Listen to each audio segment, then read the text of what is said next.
वळूयात पुढच्या बातमीकडे। गेल्या काही दिवसांपासून सातारा जिल्ह्याच्या पश्चिम भागामध्ये मुसळधार पाऊस कोसळतोय आणि त्यामुळे जिल्ह्यातील नद्यांच्या पाणी पातळीत झपाट्याने वाढ होतीये। कृष्णा आणि वेण्णा नदीच्या संगम असलेल्या संगम माहुली इथल्या छत्रपती थोरले शाहू महाराज यांच्या समाधीला पुराच्या पाण्याने वेढा दिलाय। त्याचबरोबर काशी विश्वेश्वर मंदिराच्या पायरीला सुद्धा पाणी लागलंय।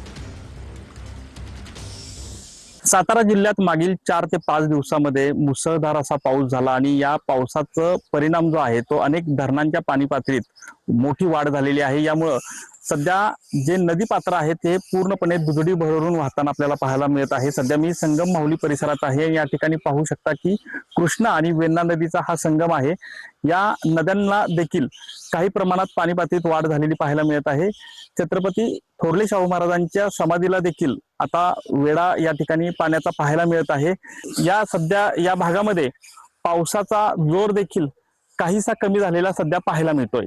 कॅमेरामन आमिर शेखसह संतोष नलावडे, TV9 मराठी, सातारा।